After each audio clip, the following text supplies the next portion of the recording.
Hallo und herzlich willkommen. Schön, dass du heute hier bist. Die nächste Zeit gehört nur dir und deinem Deutsch.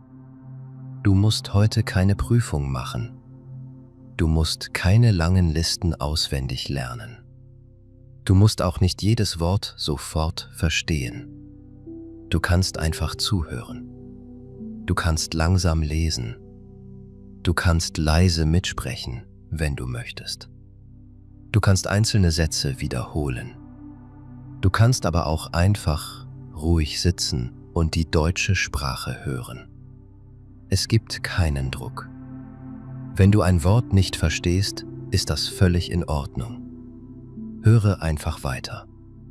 Viele wichtige Wörter kommen später noch einmal.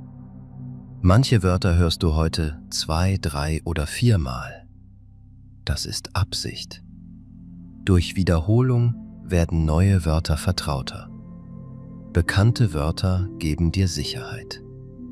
Wenn du dich sicherer fühlst, kannst du leichter verstehen. Später kannst du die Wörter auch leichter selbst benutzen. Heute sprechen wir über das Wetter, aber wir sprechen nicht nur darüber, ob es regnet oder ob die Sonne scheint.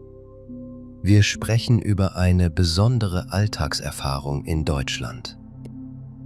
Wir sprechen über Menschen, die auch bei Regen nach draußen gehen. Wir sprechen über Menschen, die zu Fuß zur Arbeit gehen. Wir sprechen über Menschen, die bei schlechtem Wetter mit dem Hund spazieren. Wir sprechen über Regenjacken. Wir sprechen über Windjacken. Wir sprechen über wasserdichte Schuhe. Wir sprechen auch über Wanderschuhe. Man sieht sie im Wald und in der Stadt. Zweite. Der erste Blick aus dem Fenster. Vielleicht bist du neu in Deutschland. Du wachst morgens auf. Draußen regnet es. Der Himmel ist grau. Der Wind bewegt die Bäume. Ein Gedanke kommt dir. Heute bleiben bestimmt alle zu Hause. Du schaust aus dem Fenster. Aber draußen laufen Menschen zur Arbeit. Eine Frau fährt mit dem Fahrrad. Ein Mann geht mit seinem Hund spazieren. Ein Kind trägt eine gelbe Regenhose. Eine ältere Frau läuft mit schnellen Schritten zum Supermarkt. Viele Menschen tragen eine Jacke mit Kapuze. Nur einige benutzen einen Regenschirm. Du bist überrascht. In deinem Heimatland wartet man vielleicht, bis der Regen aufhört. Oder man nimmt sofort ein Taxi. Oder man fährt auch für eine kurze Strecke mit dem Auto. In Deutschland hörst du vielleicht einen Satz: Es gibt kein schlechtes Wetter, nur falsche Kleidung. Dieser Satz ist sehr bekannt. Er bedeutet nicht, dass jedes Wetter schön ist. Starker Regen kann unangenehm sein. Ein Sturm kann gefährlich sein. Kälte kann anstrengend sein. Aber für normalen Regen kann passende Kleidung helfen. Mit einer guten Jacke bleibt dein Oberkörper trocken. Mit einer Kapuze bleiben deine Haare relativ trocken. Mit wasserdichten Schuhen bleiben deine Füße trocken. Dann kannst du trotz Regen spazieren gehen. Viele Menschen benutzen natürlich trotzdem einen Regenschirm. Ein Regenschirm ist in Deutschland nicht ungewöhnlich. Aber bei starkem Wind ist er manchmal unpraktisch. Der Wind dreht den Schirm um. Beim Fahrradfahren kann man ihn nicht gut halten. Mit Einkaufstaschen braucht man freie Hände. Deshalb entscheiden sich viele Menschen für eine Regenjacke. Vielleicht fällt dir auch etwas anderes auf. Aber die Menschen gehen nicht in die Berge. Natürlich trägt nicht jede Person in Deutschland Wanderschuhe. Viele Menschen tragen Sneaker, Lederschuhe, Stiefel oder andere Schuhe. Aber praktische Outdoor-Kleidung ist im deutschen Straßenbild oft sichtbar. Am Anfang Findest du den Stil vielleicht ungewöhnlich? Du überlegst kurz. Warum trägt dieser Mann eine Bergjacke? Er fährt doch nur mit der Straßenbahn. Später kaufst du vielleicht selbst eine leichte Regenjacke. Dann verstehst du den Vorteil. Du steigst aus dem Bus. Du ziehst die Kapuze hoch. Du brauchst keinen großen Schirm. Nach 10 Minuten bist du am Ziel. 3. Nützliche Sätze für Regentage. Heute lernst du wichtige Wörter. Du lernst auch wichtige Sätze. Es regnet, aber ich gehe trotzdem zu Fuß. Meine Jacke ist wasserdicht. Ich brauche eine Jacke mit Kapuze. Nehmen wir einen Regenschirm mit? Der Wind ist zu stark für einen Schirm. Meine Schuhe sind nass. Diese Schuhe haben eine rutschfeste Sohle. Wie lange dauert der Weg zu Fuß? Wir können durch den Park laufen. Das Wetter ist nicht ideal, aber der Spaziergang tut gut. Wir gehen ruhig einen Schritt nach dem anderen. 4. Ein Montag mit 3 Wetterwechseln. Am Montag steht Mira früh auf. Um 7 Uhr scheint die Sonne. Der Himmel sieht freundlich aus. Mira lässt den Schirm deshalb zu Hause. Sie trägt nur eine dünne Jacke. Auf dem Weg zur Arbeit kommen dunkle Wolken. Nach 5 Minuten beginnt leichter Regen. Mira zieht die Kapuze über den Kopf. Die Jacke ist nur wasserabweisend. Für den kurzen Weg reicht dieser Schutz. Am Büro angekommen, hört der Regen wieder auf. In der Mittagspause scheint erneut die Sonne. Mira öffnet ihre Jacke. Sie setzt sich vor ein kleines Café. 1 Stunde später weht starker Wind. Papier fliegt über den Platz. Mira schließt den Reißverschluss bis zum Hals. Am Abend regnet es stärker. Eine Kollegin bietet ihr einen Schirm an. Mira bedankt sich freundlich. Gemeinsam gehen beide zur Haltestelle. Unter dem Schirm ist wenig Platz. Sie müssen langsam nebeneinander laufen. Mira merkt einen wichtigen Unterschied. Eine Jacke ist praktisch für freie Hände. Ein Schirm schützt auch das Gesicht besser. Beide Lösungen können sinnvoll sein. Die Situation entscheidet über die beste Wahl. Zu Hause hängt Mira die Jacke zum Trocknen auf. Sie legt einen kleinen Schirm in ihre Arbeitstasche. Am nächsten Morgen ist sie besser vorbereitet. Sie erwartet trotzdem kein perfektes Wetter. Sie hat nur mehrere gute Möglichkeiten. 5. Der erste Weg zum Sprachkurs. Stell dir vor, du bist seit 3 Wochen in Deutschland. Du musst zu einem Sprachkurs. Und jetzt beginnt dein erster deutscher Spaziergang im Regen. Du bist neu in Deutschland. Du hast um 9 Uhr einen Termin. Der Sprachkurs ist 15 Minuten zu Fuß entfernt. Um 8:30 Uhr schaust du aus dem Fenster. Aber die Straße ist nass. Du bist überrascht und denkst, vielleicht nehme ich den Bus. Die Busfahrt dauert jedoch ebenfalls ungefähr 15 Minuten. Du entscheidest, ich gehe zu Fuß. Du trägst eine normale Stoffjacke, aber sie ist nicht für Regen gemacht. Nach 5 Minuten ist die Schulter nass. Auch deine Haare werden nass. Als du beim Sprachkurs ankommst, tropft Wasser von deiner Jacke. Deine Mitschülerin Anna sagt, du brauchst eine Regenjacke. Du antwortest, ich dachte, der Regen hört schnell auf. In Deutschland kann man darauf lange warten. 6. Schauer und wechselhaftes Wetter. Manchmal regnet es 10 Minuten stark. Dann scheint wieder die Sonne. Die Wetter-App zeigt vielleicht mehrere kurze Schauer. Der Regen kommt dann nicht den ganzen Tag gleichmäßig. Es kann mehrmals kurz regnen. Du kannst nicht genau wissen, wann. Eine leichte Regenjacke in der Tasche ist dann praktisch. Du musst nicht bei jeder dunklen Wolke zu Hause bleiben. Du kannst die Jacke schnell anziehen. Nach dem Schauer packst du sie wieder ein. Manchmal sieht der Regen harmlos aus. Aber nach 20 Minuten bist du trotzdem nass. Eine Jacke mit Kapuze ist ebenfalls praktisch. Viele Menschen gehen bei Nieselregen einfach weiter.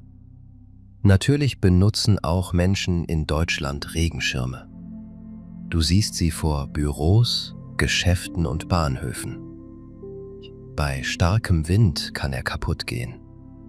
In einer vollen Straße stößt man leicht gegen andere Menschen. Beim Fahrradfahren ist ein Schirm gefährlich und unpraktisch. Deshalb wählen viele Menschen eine Kapuze. 7. Schirm oder Kapuze. Du kaufst einen günstigen Regenschirm. Am nächsten Tag regnet es wieder. Der Schirm dreht sich nach oben. Du versuchst, ihn wieder richtig zu machen. Du verstehst plötzlich, warum einige Menschen keinen Schirm tragen. Eine gute Windjacke kann in dieser Situation praktischer sein. Manche Kapuzen sind sehr groß. Dann rutschen sie über die Augen. Mit der richtigen Einstellung bleibt die Kapuze auch bei Wind am Kopf. Ein Punkt ist besonders wichtig. Eine einfache, gut passende Jacke kann reichen. 8. Wörter auf dem Etikett. Auf dem Etikett einer Jacke stehen verschiedene Wörter. Wasserabweisend bedeutet, leichter Regen perlt eine Zeit lang ab. Wasserdicht bedeutet, Wasser dringt bei normaler Nutzung nicht leicht durch. Die Jacke schützt stärker gegen Wasser. Aber auch bei wasserdichten Jacken gibt es Unterschiede. Du fragst im Geschäft, ist diese Jacke wasserdicht oder nur wasserabweisend? Der Wind kommt nicht leicht durch den Stoff. Eine winddichte Jacke kann an einem kühlen Tag sehr angenehm sein. Die Temperatur zeigt 10 Grad. Im Laden denkst du, das ist nicht sehr kalt. Aber der Wind ist stark. In vielen Regionen Deutschlands ist Wind ein wichtiger Teil des Wetters. Eine Jacke kann wasserdicht sein, aber du möchtest darunter nicht stark schwitzen. Das Wort atmungsaktiv bedeutet, Feuchtigkeit und Wärme können teilweise nach außen gehen. Bei einem schnellen Spaziergang wird dein Körper warm. Eine sehr dichte, billige Plastikjacke hält den Regen ab. Aber innen wirst du vielleicht durch Schweiß nass. Eine atmungsaktive Jacke kann angenehmer sein. Für einfache Stadtwege musst du trotzdem keine komplizierte Technik kaufen. Das nennt man manchmal Zwiebellook. Wie bei einer Zwiebel gibt es mehrere Lagen. Wenn es warm wird, ziehst du den Pullover aus. Mehrere dünne Schichten sind oft flexibler als eine sehr schwere Jacke. Das Wort Layering wird dafür manchmal ebenfalls benutzt. Bei langem, starken Regen reicht sie vielleicht nicht. 9. Kinder draußen. Im Regen Kinder tragen in Deutschland oft Regenhosen. Die Hose wird über die normale Kleidung gezogen. Dann können Kinder draußen spielen. Eine Regenhose ist zum Beispiel beim Fahrradfahren praktisch. Aber bei starkem Regen hält sie die Beine trocken. Das Kind springt in eine Pfütze. Später kommt dir ein anderer Gedanke. In meinem Heimatland hätte man das Kind schnell aus dem Regen geholt. Hier gehört das Spielen draußen auch bei schlechtem Wetter oft zum Alltag. Natürlich achten Eltern auf Sicherheit und Temperatur. Manche Regenhosen sind schwer und wenig atmungsaktiv. Für einen kurzen Weg bei starkem Regen sind sie trotzdem praktisch.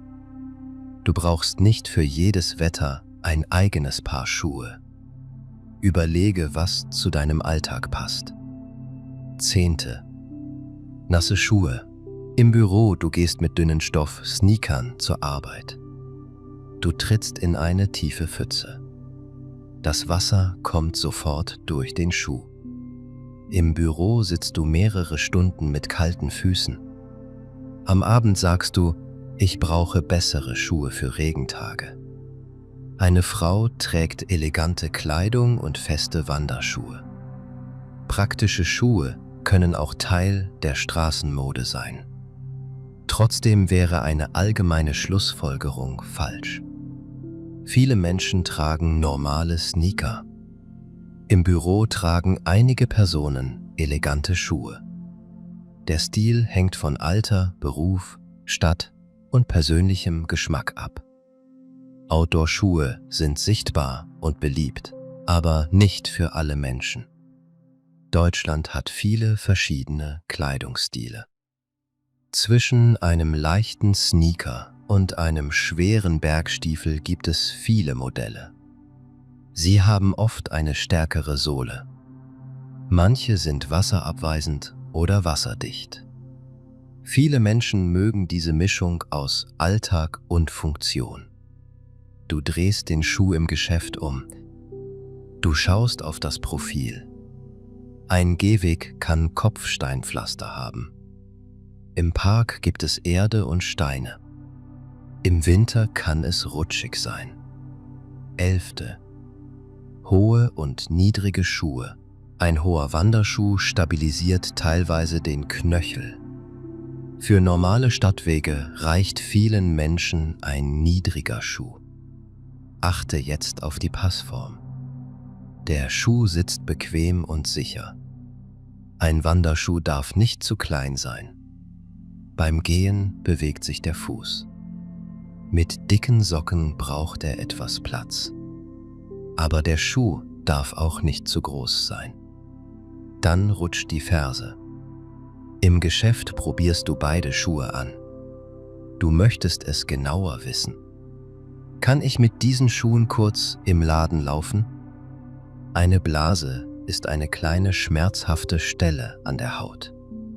Deshalb solltest du neue Wanderschuhe nicht sofort bei einer langen Tour tragen. Deine Füße gewöhnen sich langsam an die Schuhe. Für einen normalen Stadtspaziergang brauchst du nicht immer besondere Socken. Aber bei einer langen Wanderung können sie angenehm sein. Du kannst dich im Geschäft beraten lassen. 12. Die erste Regenjacke kaufen du gehst in ein Sportgeschäft. An einer Wand hängen viele Jacken. Eine Verkäuferin fragt, kann ich Ihnen helfen? Du antwortest ruhig. Ich suche eine einfache Regenjacke für den Alltag und Spaziergänge. Die Verkäuferin zeigt dir passende Modelle. Du stellst eine kurze Frage. Ist die Jacke wasserdicht? Hat sie eine verstellbare Kapuze? Kann ich einen Pullover darunter tragen? Ist sie für starken Regen geeignet? Kann man sie klein zusammenpacken? Wie wasche ich die Jacke? Gibt es ein günstigeres Modell? Du musst keine technischen Fachwörter kennen. Die Beratung kann dann besser passen. 13. Teuer ist nicht immer nötig. Eine sehr teure Jacke kann gute technische Eigenschaften haben. Aber du brauchst sie vielleicht nicht. Du gehst jeden Tag 20 Minuten durch die Stadt. Du machst keine langen Bergtouren. Dann kann eine einfache Jacke ausreichen. Für diese Situation gilt vor allem: Du fühlst dich darin wohl. Du kannst sie leicht benutzen. Kaufe nicht nur ein Logo. Du kannst gebrauchte Kleidung kaufen. Funktioniert der Reißverschluss? Gibt es Löcher? Löst sich die Beschichtung? Ist die Größe richtig? Eine gut erhaltene, gebrauchte Jacke kann günstiger und nachhaltig sein.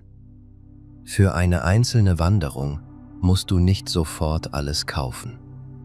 Vielleicht kannst du eine Regenhose oder einen Rucksack von einem Freund leihen.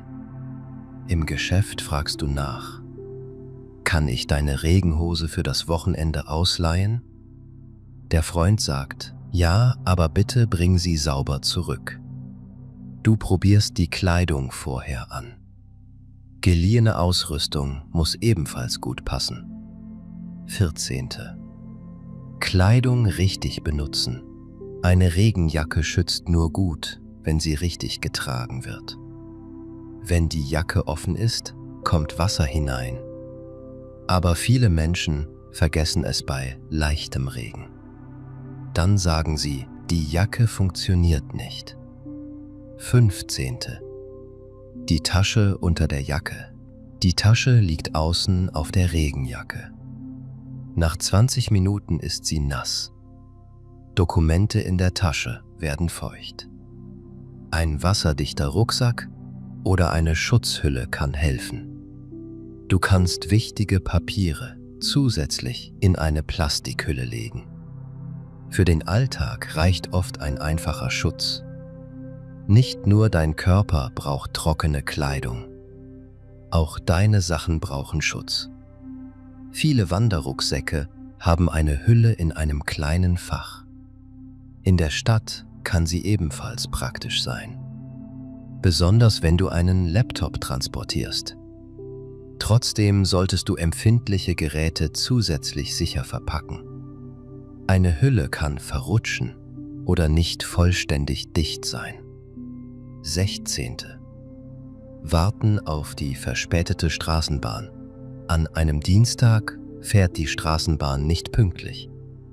Mira steht an einer offenen Haltestelle. Das Dach ist sehr klein. Viele Menschen suchen dort Schutz.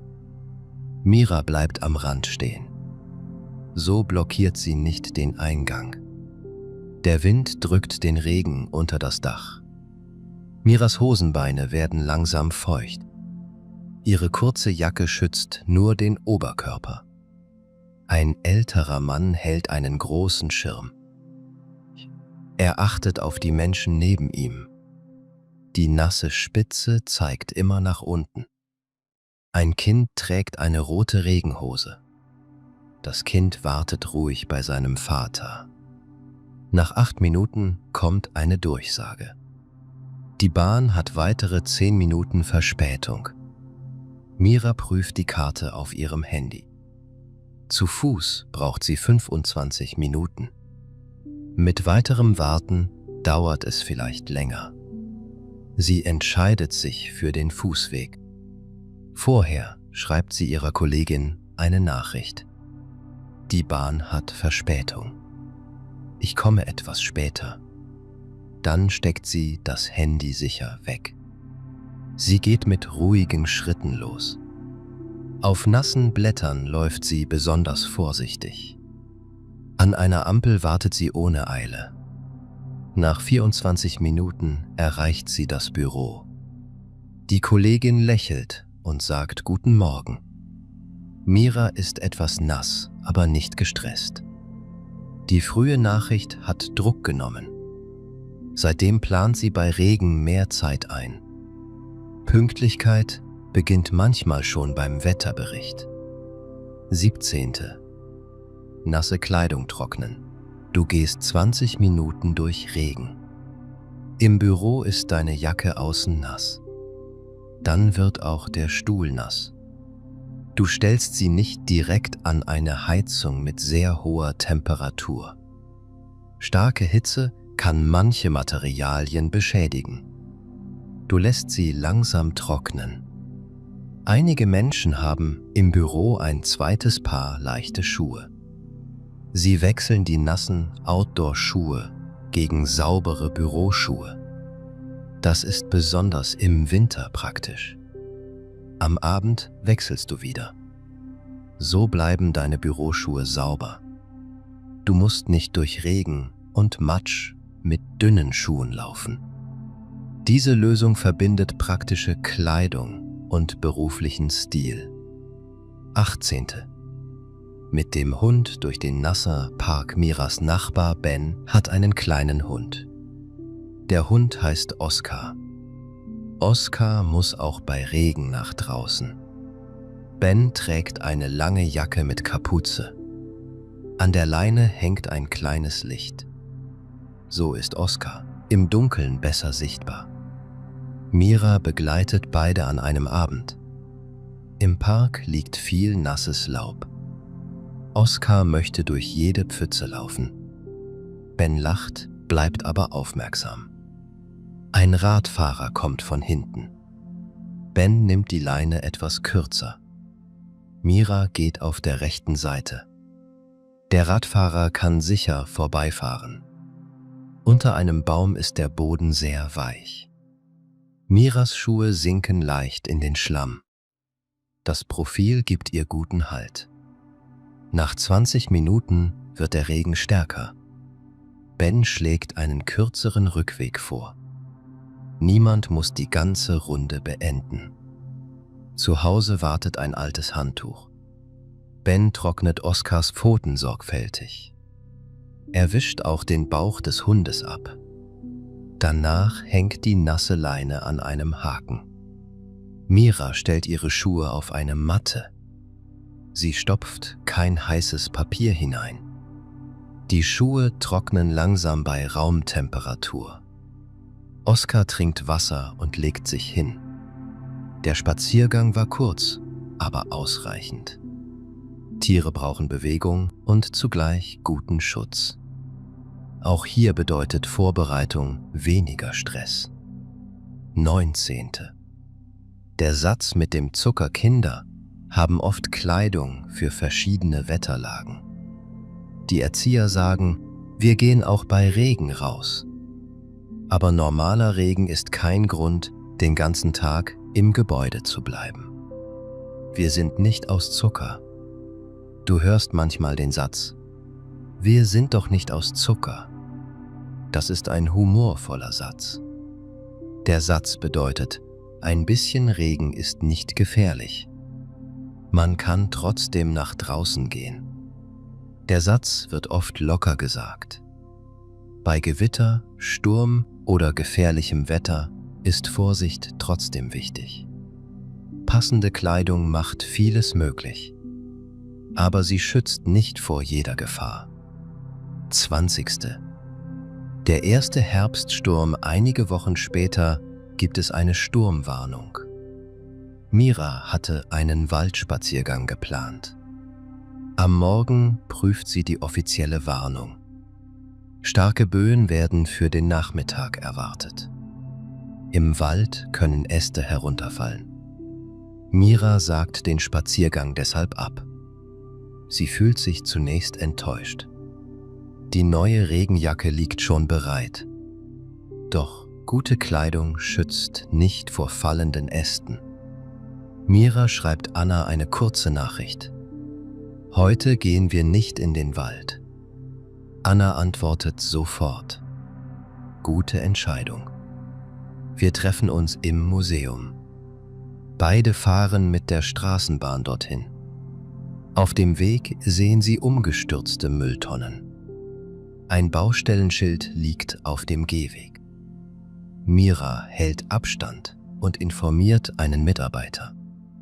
Im Museum verbringen sie einen ruhigen Nachmittag. Später trinken sie Tee in der Nähe. Der Wind rüttelt an den Fenstern. Mira ist froh über den neuen Plan. Am Abend meldet die Stadt mehrere gesperrte Wege. Der Wald bleibt auch am nächsten Morgen geschlossen. Mira wartet, bis die Sperrung aufgehoben wird. Wetterfest bedeutet nicht leichtsinnig. Manchmal ist Drinnenbleiben die klügste Entscheidung. Ein Plan darf sich ändern. Das ist kein Scheitern. Es ist ein Zeichen von Verantwortung. 21. Grenzen der Wetterfestigkeit. Bei einem schweren Sturm können Äste fallen. Du solltest Warnungen ernst nehmen. Trotz Regen gehen bedeutet nicht, Dort siehst du die Vorhersage für einzelne Stunden. Vielleicht zeigt die App 80% Regen. Du schaust auch auf die Stunden. Vielleicht regnet es nur am Nachmittag. Dann planst du deinen Spaziergang am Vormittag. Du hast noch 30 Minuten. Du kannst schnell zum Supermarkt gehen. Aber Wetter kann sich trotzdem ändern. Eine leichte Jacke bleibt eine gute Idee. Es gibt kein schlechtes Wetter. Der bekannte Satz lautet: Es gibt kein schlechtes Wetter, nur schlechte Kleidung. Natürlich gibt es unangenehmes und gefährliches Wetter. Aber er beschreibt eine Haltung. Man möchte sich nicht von jedem kleinen Regen stoppen lassen. Mit guter Vorbereitung kann man draußen bleiben. Du musst diesen Satz nicht als absolute Wahrheit verstehen. Er ist eher ein motivierender Spruch. 22. Die Kultur des Gehens. In vielen deutschen Städten gehen Menschen kurze Wege zu Fuß. 10 oder 15 Minuten gelten oft als gut zu Fuß erreichbar. Natürlich hängt das von Gesundheit, Zeit und Ort ab. Nicht jede Person kann oder möchte viel laufen. Aber Fußwege sind ein normaler Teil des Alltags. Das ist doch nur 10 Minuten. Du fragst Anna: Sollen wir den Bus nehmen? Anna schaut auf die Karte. Das ist doch nur 10 Minuten zu Fuß. In deinem Heimatland würdest du vielleicht ein Taxi nehmen. Du fragst dich leise: Der Fußweg war tatsächlich schneller. Sie ist 12 Minuten entfernt. Unterwegs siehst du nasse Bäume. Der kleine Weg fühlt sich gut an. Du sitzt viele Stunden im Büro. Natürlich solltest du deine Gesundheit und persönliche Situation beachten. Jeder Mensch hat andere Möglichkeiten. Nach einigen Wochen gehst du mehr. Das Handy zeigt 000 Schritte. Aber du musst nicht jeden Tag eine bestimmte Zahl erreichen. Bewegung soll deinem Körper gut tun und nicht neuen Stress erzeugen. Heute ziehst du die Kapuze hoch. Du gehst noch 20 Minuten durch den Park. Die Wege sind fast leer. Der Regen macht leise Geräusche auf den Blättern. Der Arbeitstag wird im Kopf kleiner. Regen kann einen Spaziergang sogar besonders ruhig machen. Nach dem Spaziergang werden Pfoten und Fell getrocknet. Du siehst jeden Morgen dieselben Menschen mit ihren Hunden. Über dem Wagen ist ein Regenschutz. Die Mutter trägt eine Jacke mit Kapuze. Beide Hände bleiben am Kinderwagen. Das ist sicherer und praktischer. Du verstehst, eine Regenjacke ist nicht nur Mode. Sie kann im Alltag die Hände frei halten.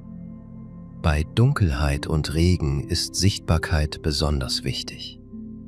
Bei Sturm, Glatteis oder schlechter Sicht brauchst du besondere Vorsicht. Manchmal ist ein anderer Weg besser. Sie sind an Jacken, Taschen oder Schuhen. Wenn ein Auto Licht auf den Reflektor richtet, sieht man die Person besser. Im Herbst und Winter wird es früh dunkel. Eine schwarze Jacke kann im Dunkeln schwer zu sehen sein.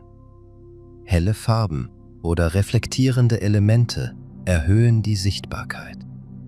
Mode und Sicherheit können zusammengehen. Ist die Farbe zu stark? Für den Straßenverkehr ist sie gut sichtbar. Dann kaufst du einen reflektierenden Anhänger für den Rucksack. Blätter liegen auf dem Boden. Nasses Laub kann rutschig sein. Am Nachmittag kommt vielleicht Sonne. Das Wetter kann schnell wechseln. Du lernst, flexibel zu bleiben. Nicht jeder Wintertag bringt Schnee. Oft gibt es kalten Regen. Die Temperatur liegt knapp über 0 Grad. Kalter Regen kann unangenehmer sein als ein warmer Sommerschauer.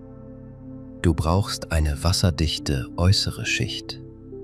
Darunter trägst du warme Kleidung. Dünne Stoffschuhe werden sofort nass. Feste, wasserdichte Schuhe sind dann sehr praktisch. Die Sohle sollte Profil haben. Auch gute Schuhe verhindern nicht jeden Sturz. Du weißt nicht, welche Jacke du tragen sollst. Eine leichte Regenjacke und Kleidung in Schichten helfen. Du packst einen dünnen Pullover in den Rucksack. Wenn es warm wird, ziehst du ihn aus. Der Frühling verlangt oft flexible Kleidung. Im Sommer ist Regen manchmal warm. Du brauchst keine dicke Jacke. Eine leichte, atmungsaktive Regenjacke reicht. Manche Menschen lassen sich bei einem kurzen, warmen Schauer einfach etwas nass regnen. Das hängt von der Situation ab. Auf dem Weg zu einem wichtigen Termin möchtest du trocken bleiben. Einige klappen den Regenschirm zusammen. Das deutsche Wetter kann sich schnell verändern. Darum tragen viele Menschen etwas für verschiedene Situationen bei sich. Du legst sie morgens in den Rucksack. Dein Freund fragt, warum nimmst du eine Regenjacke mit? Du antwortest, die Wetter-App zeigt am Nachmittag Schauer. Um 4 Uhr regnet es tatsächlich. Du ziehst die Jacke an. Dein Freund hat nur ein T-Shirt. Er sagt, beim nächsten Mal nehme ich auch eine Jacke mit. Sie erfüllt einen praktischen Zweck. Aber funktionale Kleidung kann auch modern aussehen. Viele Marken gestalten Jacken und Schuhe für Stadt und Natur. So entsteht ein praktischer urbaner Stil. Urban bedeutet, etwas gehört zur Stadt oder zum Stadtleben. Outdoor-Stil und Stadtmode können sich dabei miteinander verbinden. Du musst dieses Modewort nicht kennen, um die Kleidung zu tragen. Aber sie ist meistens nicht wasserdicht. Deshalb trägt man sie oft unter einer Regenjacke.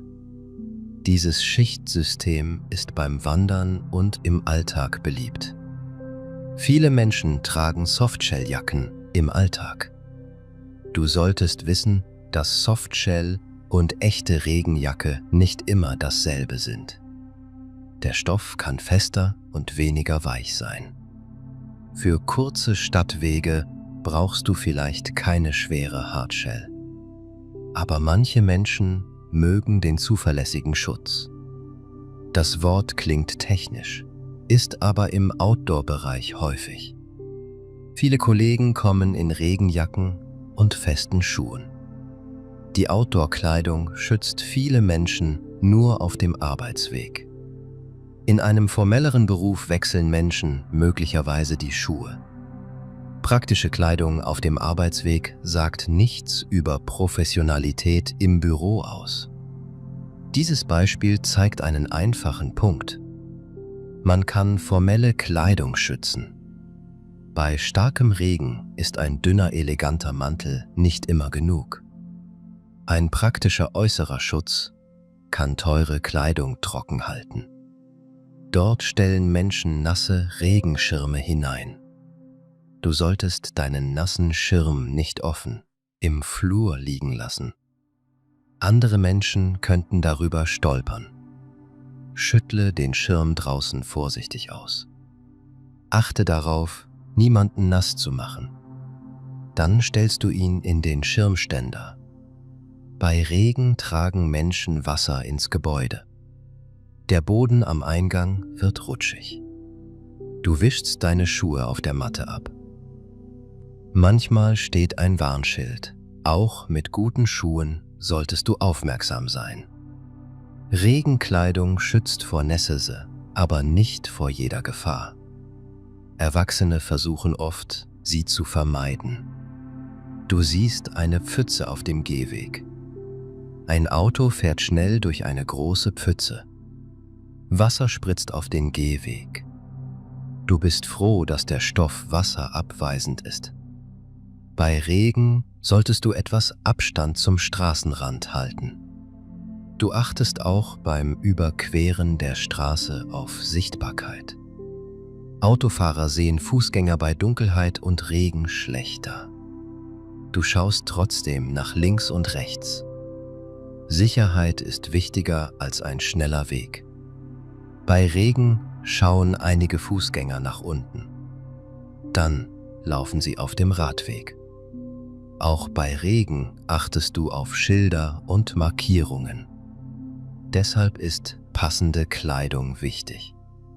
Du kannst nicht jeden Weg vollständig in einem trockenen Fahrzeug verbringen. Eine kurze Strecke im Regen gehört oft dazu. 23. Rücksicht in Bus und Bahn, nasse Kleidung gehört bei Regen zum öffentlichen Verkehr. Trotzdem kann man auf andere Menschen achten.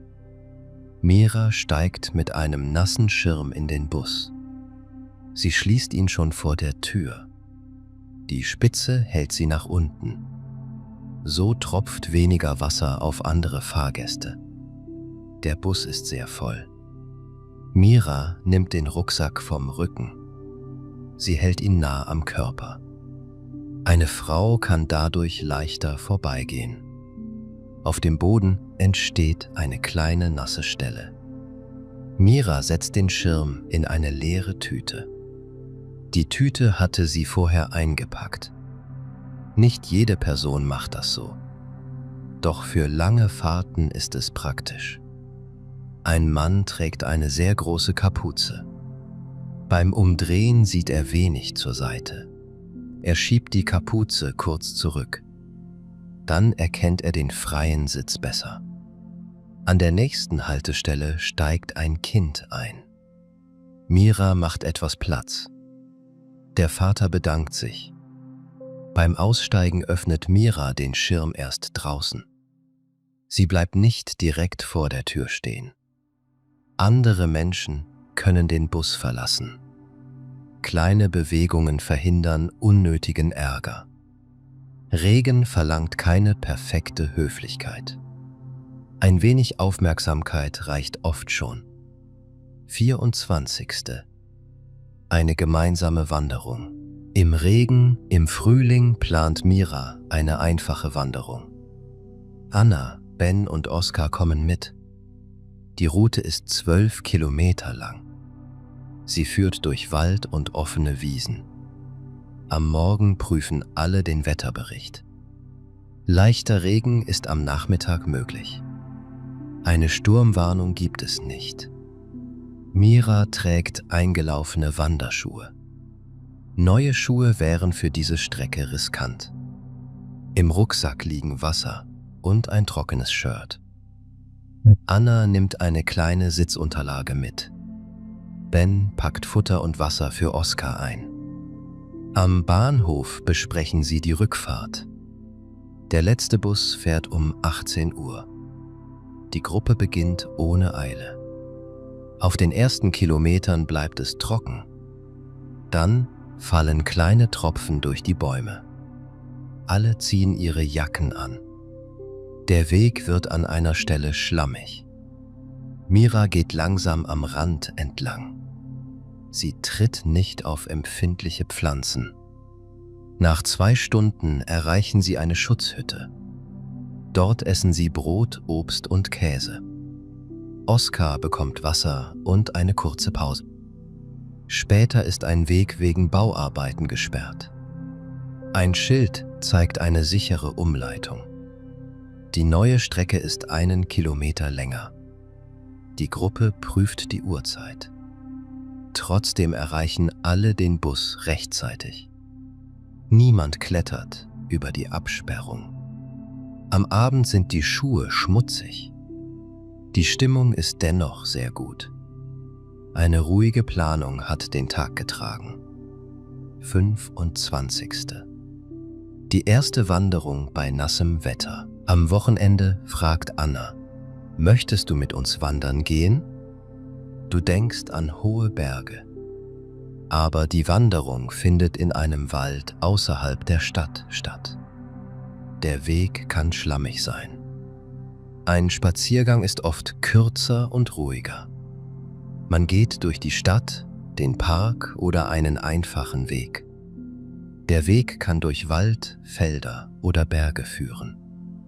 Man braucht oft bessere Schuhe und mehr Vorbereitung. Beide Aktivitäten bedeuten Bewegung zu Fuß. Du trägst deine neuen Outdoor-Schuhe.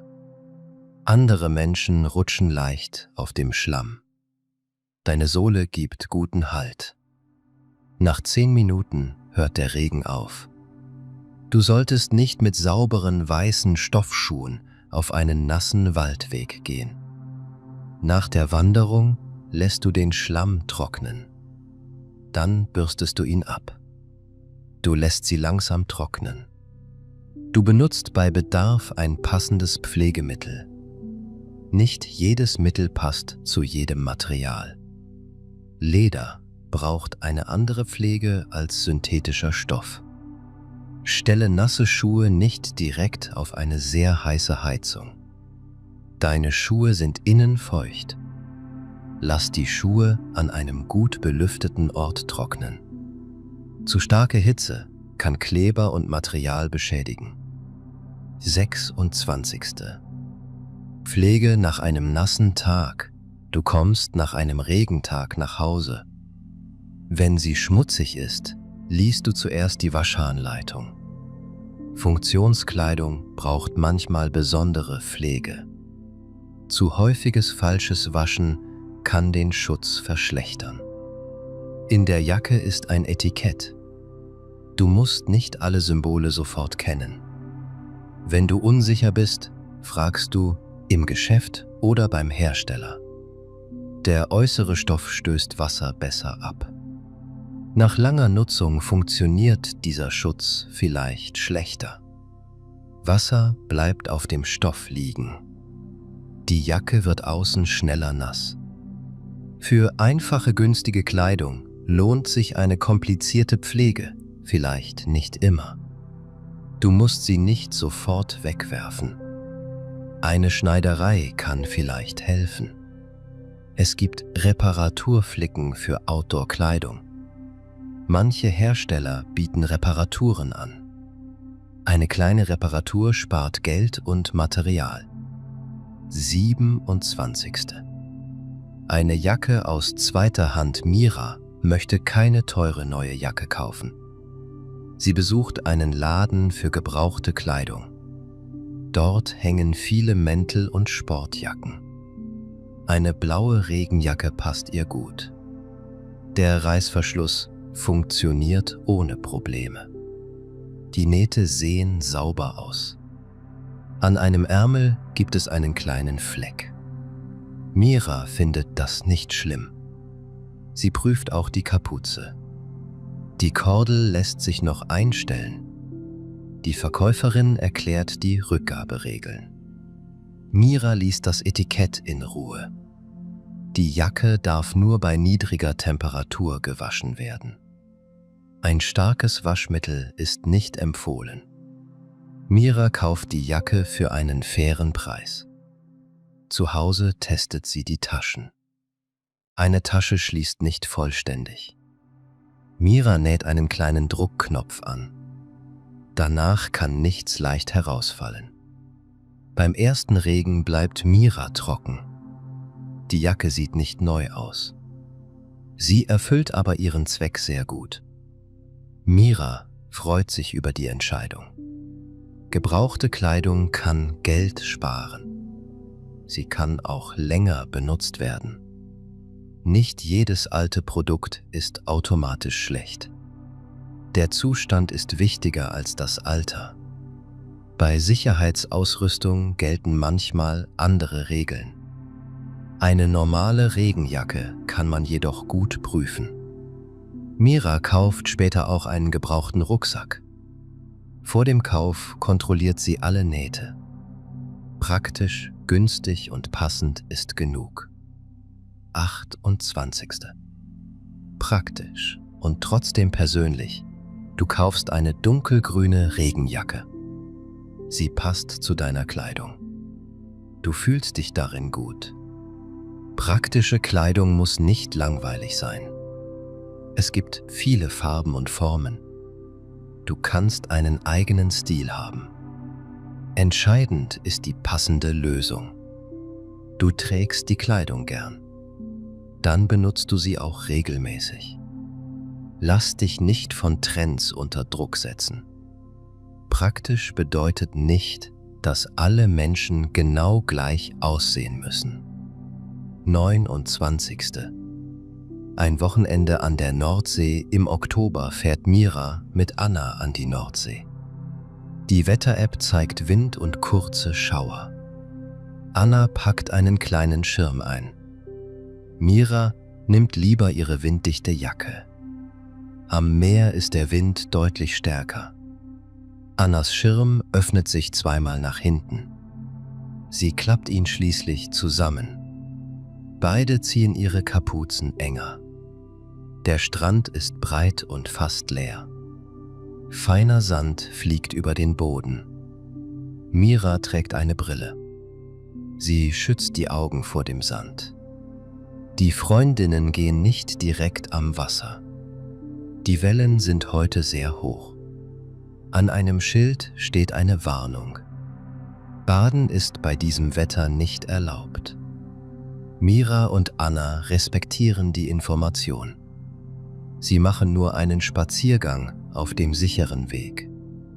Nach 30 Minuten beginnt starker Regen. Beide gehen in ein kleines Café. Die Jacken hängen an einer Garderobe. Heiße Getränke wärmen die Hände.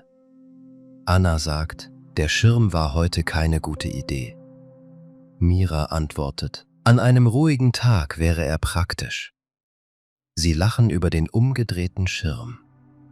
Später wird der Himmel etwas heller. Die beiden gehen noch einmal kurz hinaus.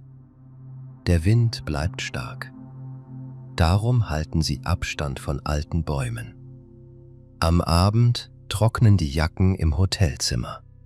Der Ausflug war trotz Regen schön. Sicherheit und Flexibilität haben ihn möglich gemacht. 30. Beobachten ohne Verallgemeinern. Wenn du neu in einem Land bist, fallen dir bestimmte Dinge stark auf. Vielleicht siehst du an einem Tag 10 Menschen in Outdoor-Jacken. Dann denkst du, alle Deutschen tragen Outdoor-Jacken. Aber ein einzelner Tag zeigt nicht das ganze Land. Trotzdem solltest du offen bleiben. Stadt, Region, Alter, Beruf und Wetter verändern das Bild. Ein Regenschirm kann dort besonders unpraktisch sein. Menschen tragen winddichte Jacken. Die Kapuzen sitzen eng. In einer süddeutschen Stadt kann das Wetter anders sein. In den Bergen braucht man andere Kleidung als in einer milden Region. Deutschland hat verschiedene Wetterlagen. Feste Schuhe sind praktisch. In einer großen Innenstadt tragen viele Menschen modische Sneaker. Aber auch dort regnet es. Die Kleidung hängt nicht nur von deutscher Kultur ab. Sie hängt vom Weg, Beruf und persönlichen Alltag ab. Ihre Kleidung ist verschieden. 31. Zu Fuß zum Café, du bist mit Freunden unterwegs. Du erkundigst dich. Wie weit ist das Café? Anna sagt etwa 2 Kilometer. Du fragst Anna direkt. Gehen wir zu Fuß? Anna antwortet, ja, das dauert ungefähr 25 Minuten. Du bist zuerst überrascht. Dann denkst du, ich habe gute Schuhe und eine Jacke. Ihr geht durch den Park. Früher dachtest du, der Weg ist nur Zeit zwischen 2 Orten. Jetzt merkst du, der Weg ist angenehmer, wenn deine Kleidung zum Wetter passt. Du fühlst dich lebendig und entspannt. Ein warmer Kaffee fühlt sich nach einem kühlen Spaziergang besonders gut an. 32. Die spontane Runde nach dem Essen sagt Anna, wollen wir noch eine Runde gehen? Du schaust nach draußen. Früher hättest du Nein gesagt. Heute prüfst du deine Jacke. Die Schuhe sind trocken. Du erklärst deinen Wunsch. Ja, warum nicht? Ihr geht noch 20 Minuten. Du merkst, wie sich deine Beziehung zum Wetter verändert hat. Passende Kleidung gibt dir mehr Freiheit. Du musst nicht jeden Plan wegen Regen absagen. Natürlich darfst du bei schlechtem Wetter auch zu Hause bleiben. Aber du hast eine echte Wahl. Akzeptieren bedeutet nicht, du musst jedes Wetter mögen. Es bedeutet, du siehst die Lage und handelst passend. Die Realität sehen und passend handeln. Es regnet nicht stark, aber alles wirkt dunkel. Du fühlst dich müde. Du entscheidest, trotzdem kurz nach draußen zu gehen. Du ziehst eine helle Jacke an. Du gehst 20 Minuten. Die frische Luft hilft etwas. Der Tag wird nicht sonnig, aber dein Körper fühlt sich wacher an. 33. Vitamin D und Gesundheit. Im Winter sprechen viele Menschen über wenig Sonnenlicht. Du solltest medizinische Entscheidungen nicht nur nach allgemeinen Tipps treffen, aber Tageslicht und Bewegung im Freien können für viele Menschen angenehm sein. Auch bei Wolken ist es draußen heller als in vielen Räumen. Ein kurzer Spaziergang kann Teil eines gesunden Alltags sein. Bei gesundheitlichen Problemen sprichst du mit einem Arzt. 34. Eine einfache Gehroutine. Du planst jeden Tag nach der Arbeit 20 Minuten zu Fuß. Nur bei gefährlichem Wetter änderst du den Plan. Du musst nicht lange entscheiden. Regen, Wind, Kälte? Die Routine wird einfach. 35. Der innere Widerstand. Manchmal möchtest du nicht hinaus. Du hörst den Regen am Fenster. Das Sofa ist warm. Du formulierst es einfach. Nur 10 Minuten. Du ziehst dich an. Nach 10 Minuten entscheidest du neu. Oft gehst du noch weiter. Manchmal kehrst du nach 10 Minuten zurück. 36.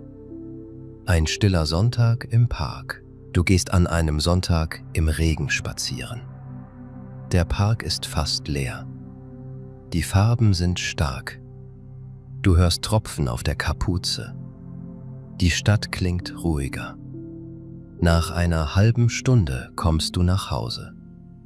Die Jacke ist außen nass. Du bist innen trocken. Regen auf den Gläsern ist unangenehm. Ein Regenschirm schützt die Brille besser, wenn der Wind nicht stark ist. Du probierst verschiedene Lösungen. Nicht jede Methode funktioniert für jede Person. Du findest deine eigene praktische Kombination. Am Anfang ärgerst du dich. Du trägst eine Kapuze oder du bindest die Haare zusammen. Vielleicht nimmst du einen kleinen Schirm. Du findest langsam deine eigene praktische Lösung. 37. Ein Termin im Bürgeramt. Am Donnerstag hat Mira einen Termin im Bürgeramt. Der Termin beginnt um 10 Uhr. Draußen regnet es seit dem frühen Morgen. Mira möchte ordentlich und trocken ankommen. Sie trägt feste Schuhe für den Weg. Die eleganten Schuhe liegen in einer Stofftasche. Über der normalen Kleidung trägt sie einen Regenmantel. Der Mantel reicht fast bis zu den Knien. Mira nimmt außerdem einen kleinen Schirm mit. Der Wind ist heute nur schwach. Darum funktioniert der Schirm gut. Vor dem Gebäude schüttelt sie ihn vorsichtig aus. Sie achtet auf andere Besucher. Im Eingang steht ein Schirmständer. Mira stellt den Schirm dort hinein. Der Boden ist trotzdem etwas nass. Ein gelbes Schild warnt vor Rutschgefahr. Mira geht langsam zur Anmeldung. Im Waschraum wechselt sie ihre Schuhe. Die nassen Schuhe kommen in eine Plastiktasche. Ihre Dokumente sind trocken geblieben.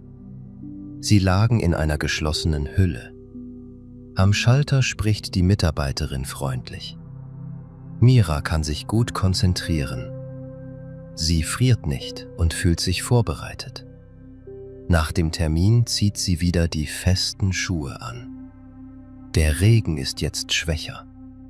Mira nimmt den Schirm aus dem Ständer. Sie prüft kurz, ob es wirklich ihr Schirm ist. Dann geht sie ruhig nach Hause. Ein wichtiger Termin braucht keinen perfekten Sonnentag. Ein klarer Plan kann schon genügen. 38. Ein wichtiger Termin bei starkem Regen. Du hast ein Vorstellungsgespräch. Draußen regnet es stark. Du möchtest nicht mit nasser Kleidung ankommen. Du planst mehr Zeit ein. Du nimmst einen Regenschirm und trägst einen längeren Mantel. Die eleganten Schuhe sind im Rucksack. Du gehst in festen, wasserdichten Schuhen. Im Gebäude wechselst du die Schuhe. Du trocknest den Schirm.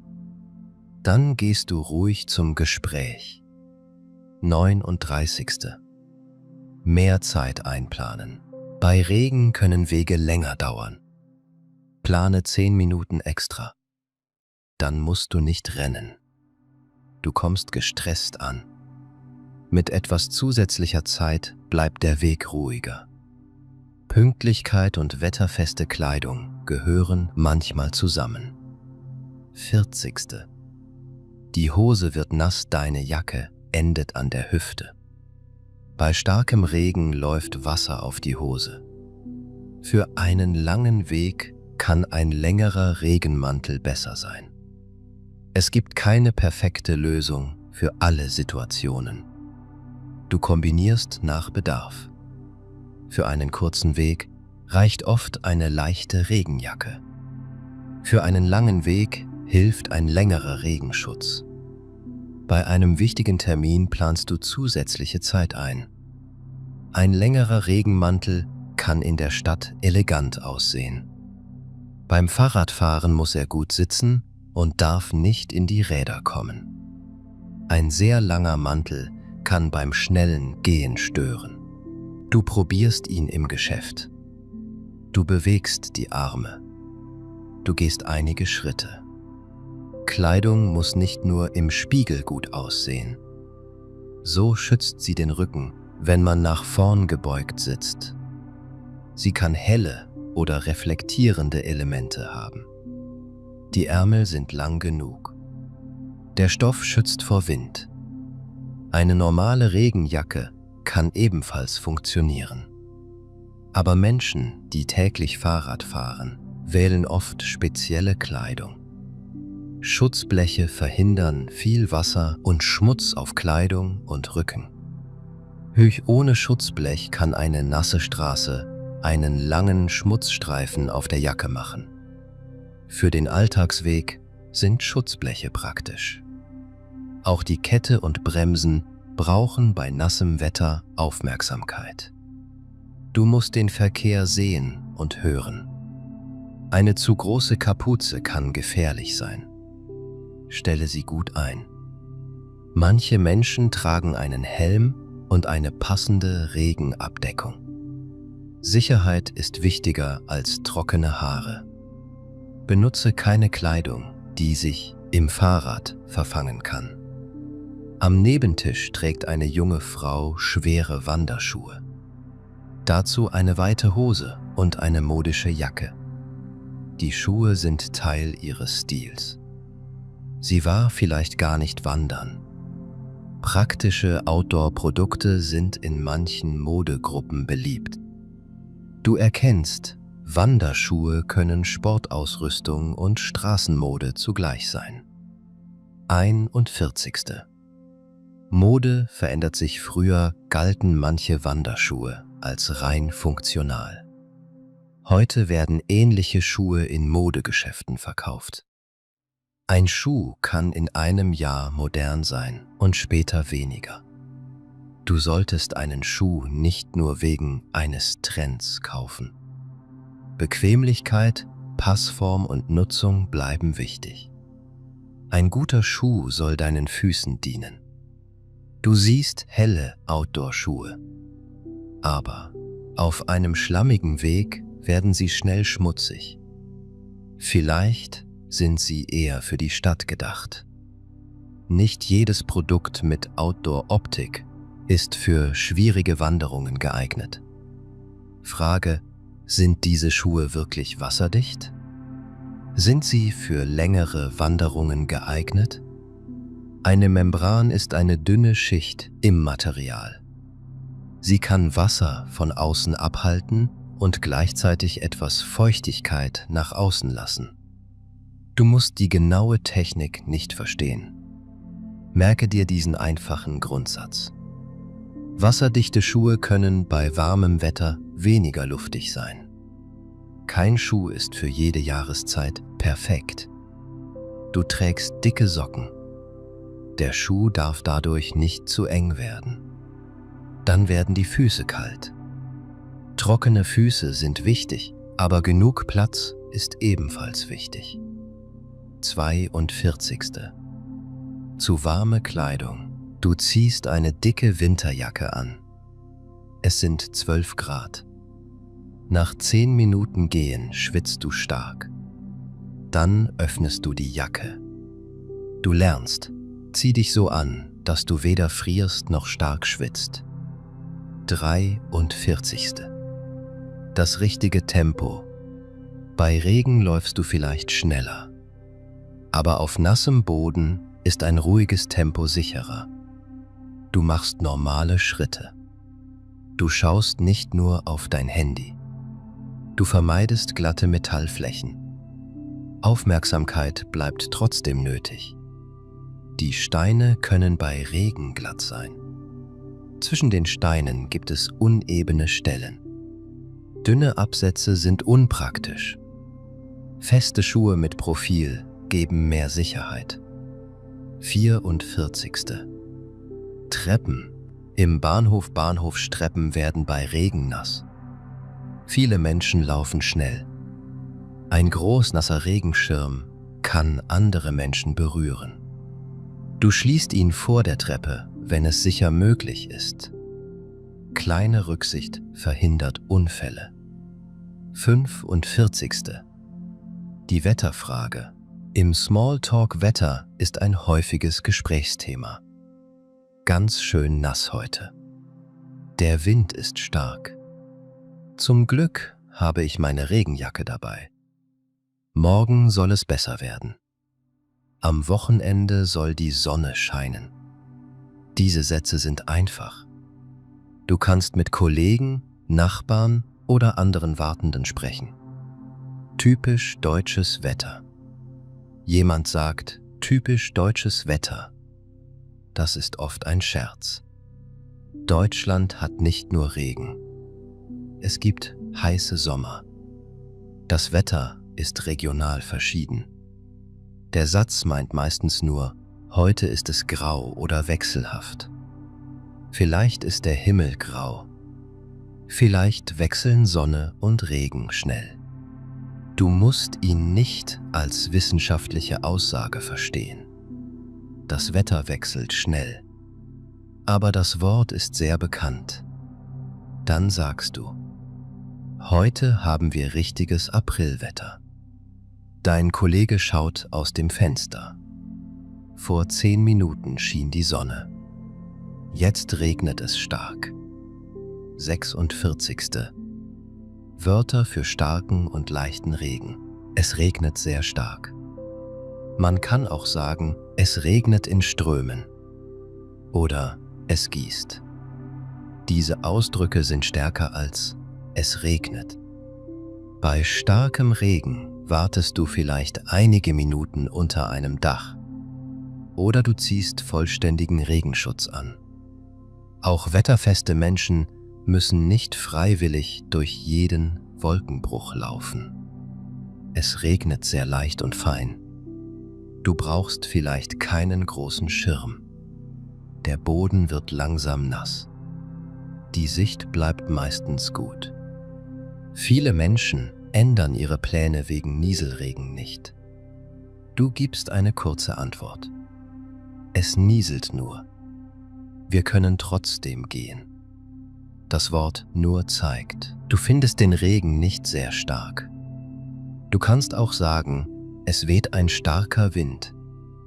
Oder du hältst den Schirm gut fest oder benutzt ihn nicht. 47.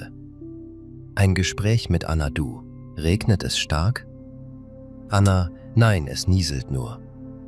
Du: Soll ich einen Schirm mitnehmen? Anna: Du kannst. Aber es ist ziemlich windig. Du: Dann nehme ich lieber meine Regenjacke. Anna: Gute Idee. Hast du feste Schuhe? Du: Ja, meine Outdoor-Schuhe. Anna: Dann können wir zu Fuß gehen. Dieses Gespräch ist einfach und nützlich. 48. 2 Gespräche. Im Geschäft Verkäufer: Für welchen Zweck brauchen Sie die Schuhe? Du: Für den Alltag, Spaziergänge und einfache Wanderungen. Verkäufer: Sollen sie wasserdicht sein? Du: Ja, ich gehe oft bei Regen zu Fuß. Verkäufer: Möchten Sie einen hohen oder niedrigen Schuh? Du: Lieber einen niedrigen und leichten Schuh. Verkäufer: Probieren Sie dieses Modell. Du gehst einige Schritte. Du: Ich suche eine leichte Regenjacke. Verkäuferin: Für den Alltag oder für Sport? Du: Vor allem für den Weg zur Arbeit und Spaziergänge. Verkäuferin: Diese Jacke ist wasserdicht und winddicht. Du: Kann ich einen Pullover darunter tragen? Verkäuferin: Probieren Sie eine Größe größer.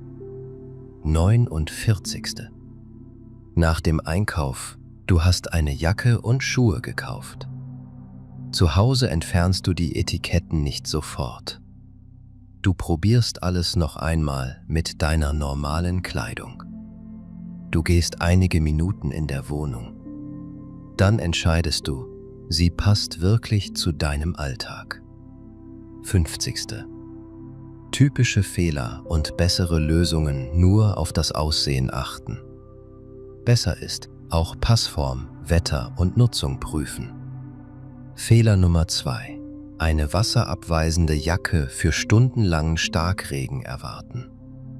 Eine gute Lösung lautet: Den Unterschied zwischen wasserabweisend und wasserdicht verstehen. Fehler Nummer 3. Neue Wanderschuhe sofort bei einer langen Tour tragen. Sinnvoller ist, die Schuhe langsam einlaufen. Fehler Nummer 4. Nasse Schuhe direkt auf eine sehr heiße Heizung stellen. So geht es besser. Bei einer Sturmwarnung trotzdem in den Wald gehen. Eine passende Reaktion ist: Warnungen ernst nehmen und Pläne ändern. Fehler Nummer 6. Glauben, niemand in Deutschland benutze Regenschirme. Hilfreich ist, Beobachtungen nicht zu stark verallgemeinern. Fehler Nummer 7. Jeden kurzen Weg mit dem Auto fahren. Der bessere Schritt lautet: Prüfen, ob ein sicherer Fußweg möglich und passend ist. Fehler Nummer 8. Zu warme Kleidung tragen und stark schwitzen. Eine sichere Lösung ist: Mehrere flexible Schichten benutzen. Wie ist das Wetter heute? Soll es später regnen? Ich nehme vorsichtshalber eine Regenjacke mit. Ist diese Jacke wasserdicht? Der Wind ist zu stark für meinen Schirm. Meine Schuhe sind innen nass. Diese Sohle ist rutschfest. Wie lange dauert der Weg zu Fuß? Wir gehen auch bei leichtem Regen. Bei Sturm bleiben wir heute lieber zu Hause. Ich ziehe die Kapuze hoch. Kann man die Kapuze enger stellen? Die Jacke lässt sich klein zusammenpacken. Ich brauche Schuhe für Stadt und Wald. Sind die Schuhe für nasse Wege geeignet? Ich möchte keine schweren Bergstiefel. Meine Jacke hängt zum Trocknen. Bitte stellen Sie den nassen Schirm in den Schirmständer. Vorsicht, der Boden ist rutschig. 51. Kurze Hörszenen für den Alltag. Erste Szene. 2 Kolleginnen stehen am Fenster.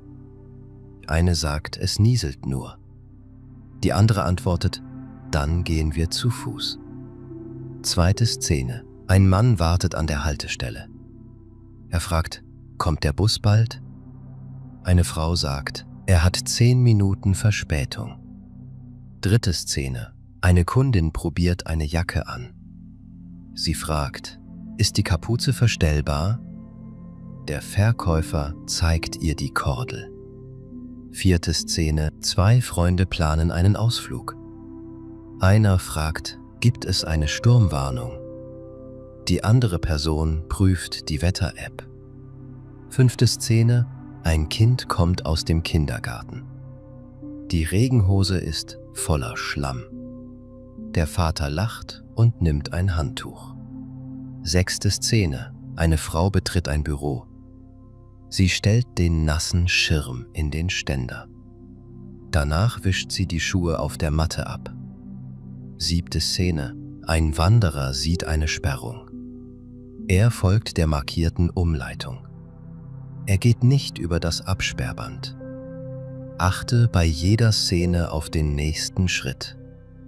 Die Sprache bleibt einfach. Die Handlung bleibt klar. Genauso funktioniert Deutsch im Alltag. 52.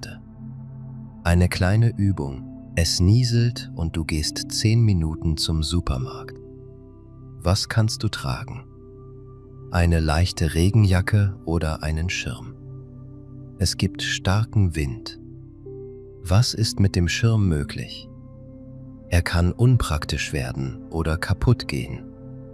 Deine Stoffschuhe sind nach jeder Pfütze nass. Was brauchst du vielleicht? Wasserabweisende oder wasserdichte Schuhe. Es gibt eine Sturmwarnung. Was solltest du tun? Den Ausflug prüfen oder absagen und Sicherheit ernst nehmen. 53. Zweite Übung. Was bedeutet wasserdicht? Wasser kommt bei normaler Nutzung nicht leicht durch. Was bedeutet wasserabweisend? Leichter Regen bleibt zunächst auf der Oberfläche. Was ist eine Kapuze? Der Teil der Jacke für den Kopf. Was ist eine Pfütze? Wasser, das auf dem Boden steht. Was ist eine rutschfeste Sohle? Sie gibt auf nassem Boden besseren Halt. 54. Ein Tag ohne passenden Schutz. Nicht jeder Regentag läuft gut. Mira verlässt einmal das Haus ohne Wetterbericht. Sie trägt helle Stoffschuhe und eine kurze Jeansjacke. Am Mittag beginnt ein langer Schauer. Der Weg nach Hause dauert 30 Minuten. Ein Taxi wäre teuer. Der Bus kommt erst in 20 Minuten. Mira wartet zunächst unter einem Dach. Der Regen wird jedoch nicht schwächer. Sie kauft keinen neuen Schirm aus Panik. Stattdessen nimmt sie den Bus. An der Haltestelle wird ihre Jacke trotzdem nass. Im Bus friert sie ein wenig. Zu Hause zieht sie sofort trockene Kleidung an. Die Schuhe stellt sie auf eine alte Zeitung. Sie öffnet die Schnürsenkel weit. Dann können sie besser trocknen. Mira macht sich einen warmen Tee. Der Tag war unangenehm, aber nicht dramatisch. Sie schreibt eine kleine Erinnerung ins Handy. Morgens Wetter prüfen und leichte Jacke einpacken. Seitdem liegt eine dünne Regenjacke im Rucksack. Sie benutzt sie nicht jeden Tag. Das zusätzliche Gewicht ist sehr klein. Der schlechte Tag hat eine praktische Gewohnheit geschaffen. Fehler können nützlich sein. Man muss sich dafür nicht lange ärgern. 55. Was sich langsam verändert. Nach 2 Monaten gehst du bei leichtem Regen selbstverständlich nach draußen. Du prüfst das Wetter. Du ziehst die richtige Jacke an. Du trägst feste Schuhe. Du nimmst vielleicht einen kleinen Schirm mit. Du hast gelernt, dich vorzubereiten. 56. Die zweite Veränderung. Du gehst häufiger zu Fuß. Eine Strecke von 15 Minuten wirkt nicht mehr lang. Du siehst neue Cafés. Du grüßt einen Hundebesitzer, den du oft triffst. 57. Die dritte Veränderung. Früher hast du Wanderschuhe nur mit Bergen verbunden. Heute trägst du leichte Outdoor-Schuhe zur Universität. Wenn es regnet, bleiben die Füße trocken. Am Wochenende gehst du mit denselben Schuhen in den Wald. Du verstehst, warum praktische Schuhe Teil der Alltagsmode geworden sind. Trotzdem musst du nicht jeden Tag laufen. Wenn du krank bist, nimmst du den Bus oder bleibst zu Hause. Wenn du schwere Dinge trägst, brauchst du vielleicht ein Auto. Wenn das Wetter gefährlich ist, änderst du den Plan. Wenn du eine körperliche Einschränkung hast, wählst du die passende Mobilität. 58. 4 Menschen und 4 gute Lösungen. Nicht alle Menschen lösen Regentage gleich. Tarek fährt meistens mit dem Rollstuhl. Er prüft besonders glatte Rampen und abgesenkte Wege. Eine wasserdichte Decke schützt seine Beine. Bei starkem Wind wählt er eine geschützte Route. Frau Keller ist 72 Jahre alt. Sie geht langsam und benutzt einen stabilen Stock. Auf nassem Laub macht sie kleinere Schritte. Sie vermeidet steile Wege bei schlechtem Wetter. Jana fährt täglich mit dem Fahrrad zur Arbeit. Sie trägt einen Helm und eine helle Regenjacke. Ihre Kapuze sitzt unter dem Helm. Reflektoren befinden sich an Tasche und Fahrrad. Noah arbeitet in einem eleganten Büro. Er geht in wasserdichten Schuhen zum Bahnhof. Im Büro wechselt er zu sauberen Lederschuhen. Alle 4 Menschen sind draußen unterwegs. Trotzdem brauchen sie unterschiedliche Lösungen. Gesundheit, Weg und Arbeit spielen eine Rolle. Auch Geld und persönliche Vorlieben sind wichtig. Niemand muss dieselbe Marke kaufen. Niemand muss dieselbe Strecke laufen. Eine Person liebt Regen. Eine andere Person findet ihn unangenehm. Beide Reaktionen sind normal. Entscheidend ist ein sicherer und passender Alltag. Praktische Tipps sind keine strengen Regeln. Du kannst sie an deine Situation anpassen. So bleibt die eigene Entscheidung im Mittelpunkt. 59. Ein warmer Regentag. Die Temperatur liegt bei 20 Grad. Du trägst eine dünne Jacke. Du gehst am Fluss entlang. Einige Menschen haben Schirme. Der Weg bleibt lebendig. 60. Ein kalter Regentag. Die Temperatur liegt bei 5 Grad. Der Wind ist stark. Du trägst ein langes Shirt, eine wind- und wasserdichte Jacke. Du gehst nicht sehr lange, aber du bist gut geschützt. 61. Kleidung für viele Situationen. Die Schuhe müssen nicht nur bei Regen benutzt werden. Eine Regenjacke bleibt zu Hause. Oder sie liegt klein im Rucksack. Outdoor-Kleidung kann flexibel sein. Sie ist kein Kostüm nur für schlechtes Wetter. Später kaufst du vielleicht einen schönen Mantel für formelle Termine. Du brauchst nicht nur eine Art von Kleidung. Verschiedene Situationen brauchen verschiedene Lösungen. 62. Ein ganzer Regentag in der Stadt. Am Samstag regnet es schon beim Frühstück. Mira hat mehrere kleine Aufgaben geplant. Sie möchte Brot und Gemüse kaufen. Außerdem muss ein Buch zur Bibliothek zurück. Am Nachmittag trifft sie ihre Schwester Lea. Früher hätte Mira den ganzen Plan abgesagt. Heute schaut sie zuerst auf die Regenmenge. Die App zeigt leichten Regen bis Mittag. Später soll ein stärkerer Schauer kommen. Eine Warnung vor Sturm gibt es nicht. Mira teilt den Tag in ruhige Abschnitte. Zuerst zieht sie eine leichte Regenjacke an. Darunter trägt sie ein dünnes Langarm-Shirt. Die Kapuze sitzt eng, aber bequem. Ihre festen Schuhe sind bereits eingelaufen. In den Rucksack legt sie eine Schutzhülle. Das Bibliotheksbuch kommt zusätzlich in eine Tasche. So bleibt es auch bei Regen trocken. Der erste Weg führt zur Bäckerei. Vor dem Laden stehen 2 nasse Schirme. Mira stellt ihren Schirm nicht in den Eingang. Heute benutzt sie nämlich nur die Kapuze. Sie kauft Brot und 2 Brötchen. Danach geht sie zum kleinen Wochenmarkt. Einige Händler haben große Dächer aufgebaut. Unter den Dächern bleibt die Ware trocken. Mira kauft Kartoffeln, Äpfel und Karotten.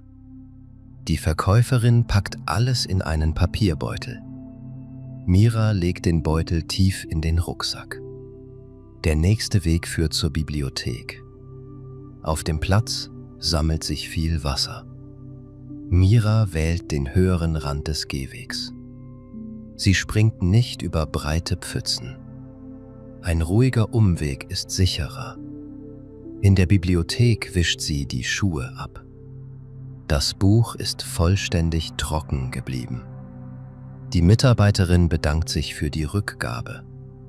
Mira sucht noch ein einfaches deutsches Buch. Draußen wird der Regen inzwischen stärker. Sie wartet 10 Minuten im Lesebereich. Dann wird der Himmel etwas heller. Mira geht langsam zur Straßenbahnhaltestelle. Die Bahn kommt nach wenigen Minuten. Im Wagen nimmt sie den Rucksack vom Rücken. Neben ihr sitzt eine Frau mit Kinderwagen. Mira hält den Durchgang frei. Zu Hause trocknet sie Jacke und Schuhe.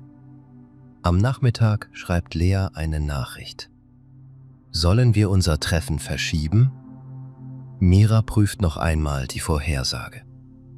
Der starke Schauer endet gegen 4 Uhr. Beide treffen sich deshalb eine Stunde später. Sie wählen ein Café in der Nähe. Der Weg dauert nur 12 Minuten. Lea trägt einen langen Mantel und einen Schirm. Mira nimmt wieder ihre leichte Regenjacke. Auf halber Strecke beginnt nur feiner Nieselregen. Beide gehen ohne Eile weiter. Im Café sprechen sie über ihre Woche. Der Regentag fühlt sich nicht verloren an. Mira hat ihre Aufgaben ruhig erledigt. Sie hat Pausen gemacht und Wege angepasst. Am Abend bleibt sie gern zu Hause. Vorbereitung bedeutet nicht ständige Aktivität. Sie bedeutet auch, rechtzeitig Schluss zu machen. 63. Eine letzte Geschichte, es ist ein regnerischer Samstag. Du wohnst jetzt seit einem Jahr in Deutschland. Am Morgen hörst du den Regen am Fenster. Früher hättest du deine Pläne abgesagt. Heute schaust du auf die Wetter-App. Du möchtest Anna treffen. Das Café liegt 3 Kilometer entfernt. Anna schreibt, gehen wir zu Fuß? Du antwortest, ja. Ich ziehe meine Regenjacke an. Du nimmst eine leichte Jacke mit Kapuze. Darunter trägst du einen Pullover. An den Füßen hast du deine festen Outdoor-Schuhe. Nicht alle Menschen machen es gleich. Aber niemand scheint wegen des leichten Regens überrascht zu sein. Der Wind bewegt die Kapuze. Du stellst sie etwas enger. Die Regentropfen liegen auf der Jacke. Sie rollen nach unten. Deine Hände bleiben frei. Du kannst dein Handy kurz prüfen. Dann steckst du es wieder sicher in die Tasche. Der Weg führt durch den Park. Die Bäume sind dunkel und nass. Auf dem Boden liegen kleine Pfützen. Du gehst darum herum. An einer Stelle ist der Weg schlammig. Die Sohle deiner Schuhe gibt guten Halt. Nach 20 Minuten triffst du Anna. Sie trägt einen kleinen Schirm. Heute benutzt du einen Schirm. Anna sagt, natürlich. Es gibt wenig Wind. Dann ist er praktisch. Du antwortest, ich dachte am Anfang, in Deutschland benutzt niemand einen Schirm. Das wäre eine seltsame Regel. Ihr geht gemeinsam weiter. Du trägst die Kapuze. Anna trägt den Schirm. Im Café hängt ihr die nassen Sachen auf. Du stellst Annas Schirm in den Schirmständer. Anna schaut auf deine Schuhe. Die sehen aus wie Wanderschuhe. Du meinst dazu. Sie sind Wanderschuhe. Aber jetzt sind sie auch meine Stadtschuhe. Sehr deutsch. Der Fußweg fühlt sich nicht wie eine unangenehme Pflicht an. Er ist Teil deines Tages. Du siehst nasse Häuser. Du riechst frische Luft. 64. Was du aus der Geschichte mitnimmst. Jetzt sind wir fast am Ende. Du hast heute viele Wörter und Sätze gehört. Vielleicht erinnerst du dich nicht an alles. Das ist völlig in Ordnung. Du musst heute nicht jedes Wort behalten. Vielleicht regnet es morgen. Dann schaust du nicht nur aus dem Fenster. Du prüfst, wie stark regnet es. Wie ist der Wind? Gibt es eine Warnung? Wie lang ist mein Weg? Welche Kleidung brauche ich? Vielleicht nimmst du einen Regenschirm. Vielleicht trägst du eine Regenjacke.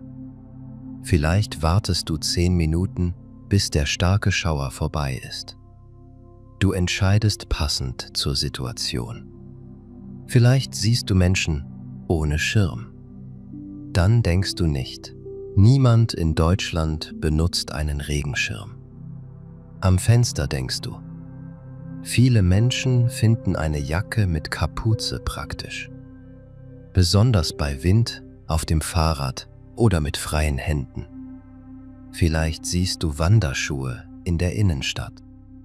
Dann weißt du, aber nicht jede Person trägt sie.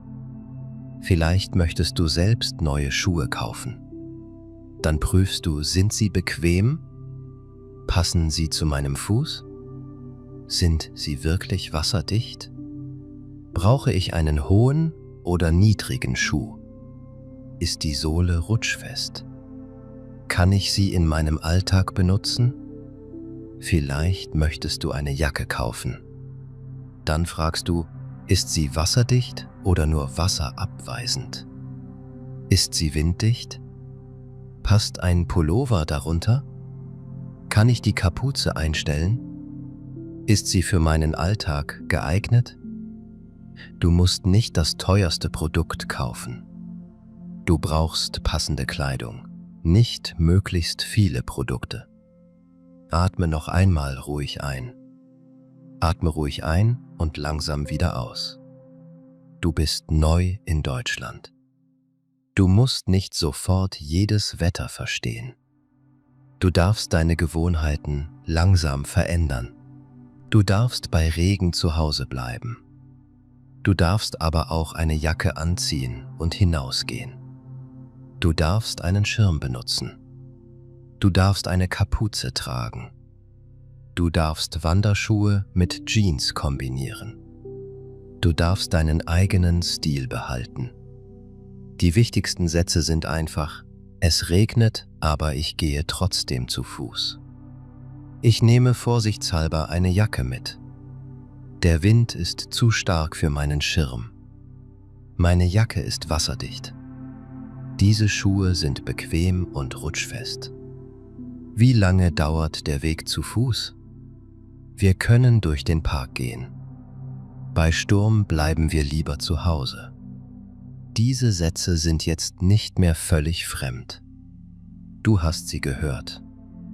Du hast sie in vielen Situationen gesehen. Du hast sie wiederholt. Beim nächsten Regentag werden sie noch vertrauter sein. Danke, dass du heute dabei warst. Danke, dass du dir Zeit für dein Deutsch genommen hast.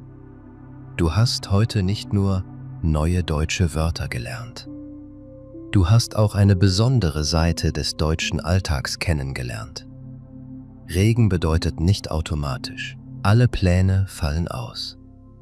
Ein kurzer Fußweg kann auch bei grauem Himmel angenehm sein. Eine gute Jacke kann die Hände frei halten. Feste Schuhe können Stadt und Wald verbinden. Wanderschuhe können praktisch sein. Und manchmal sogar modisch. Aber das Wichtigste ist nicht die Marke, nicht der Trend, nicht das teuerste Material. Das Wichtigste ist, du fühlst dich sicher. Du bleibst bei normalem Regen ausreichend trocken. Du kannst dich gut bewegen. Du achtest auf Warnungen. Du entscheidest selbst. Wir gehen ruhig einen Schritt nach dem anderen. Eine Wolke nach der anderen. Ein Spaziergang nach dem anderen. Bis bald. Und denk daran, ein bisschen Regen muss deinen Tag nicht stoppen. Jacke zu, Kapuze hoch, feste Schuhe an. Dann kannst du weitergehen.